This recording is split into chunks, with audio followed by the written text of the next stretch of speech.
Korea Utara disebut-sebut telah menjual jutaan roket dan peluru artileri ke Rusia untuk digunakan di medan perang menghadapi militer Ukraina yang dibantu negara-negara NATO.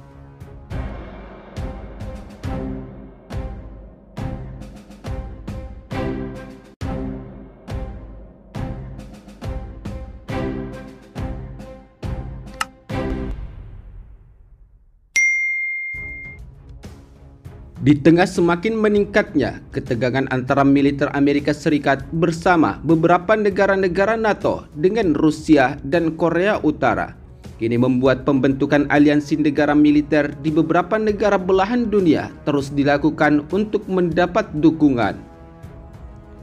Hal tersebut terlihat jelas saat di tengah kecaman dan ancaman Amerika Serikat bersama Korea Selatan terhadap Korea Utara yang hingga kini masih dirasakan pasca gencatan senjata antara Korea Selatan dan Korea Utara sejak 70 tahun yang lalu. Namun walaupun demikian, Korea Utara sebagai negara yang merasa terisolasi atau dimusuhi oleh Amerika Serikat dan negara-negara NATO yang beraliansi dengan Korea Selatan, tentunya memaksa Korea Utara untuk mendapat dukungan militer dari Rusia dan Cina, dan begitu pula sebaliknya. Tak hanya itu, sebab baru-baru ini Presiden Rusia Vladimir Putin yang mendukung kebijakan pemerintah Korea Utara juga telah mendapat dukungan penuh dari Presiden Kim Jong-un saat perang atau invasi militer yang dilakukan oleh Rusia terhadap Ukraina. Hal tersebut sebagaimana dalam kutipan sumber media informasi militer terkait, bahwa sebelumnya Presiden Vladimir Putin telah menyampaikan ungkapan terima kasih atas dukungan kuat dari Korea Utara di tengah perang antara Rusia dan Ukraina yang masih berlangsung hingga saat ini.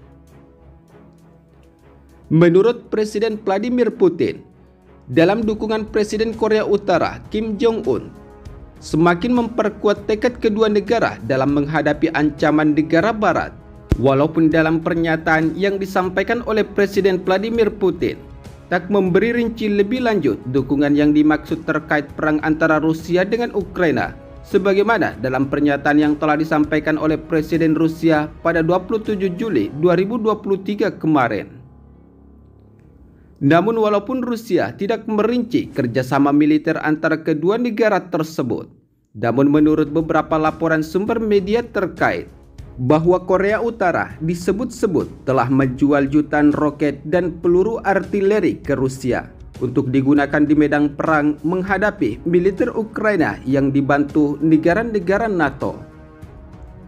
Selain itu, dalam kesempatan tersebut, Vladimir Putin juga menyampaikan selamat terhadap Korea Utara yang tengah merayakan 70 tahun Perang Korea sebagai hari kemenangan bagi mereka. Di mana sebelumnya Perang Korea berlangsung pada 25 Juni tahun 1950 sampai 27 Juli 1953. Sehingga imbas dari perang ini, Korea terpecah jadi dua negara,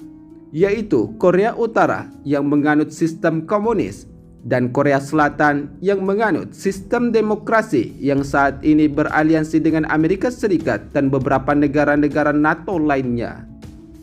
Sementara ucapan Putin muncul saat Korea Utara menggelar parade militer dan memamerkan dua jenis rudal balistik antar benua, yaitu Hwasong-18 yang disebut-sebut bisa mencapai daratan Amerika Serikat yang merupakan musuh bebuyutan Korea Utara. Di antaranya sebagai berikut: pengalaman persahabatan yang bersejarah memiliki nilai-nilai luhur dan berfungsi sebagai landasan untuk lebih mengembangkan hubungan antara Rusia dan Korea Utara di bidang politik, ekonomi, dan keamanan, ujar Presiden Rusia Vladimir Putin.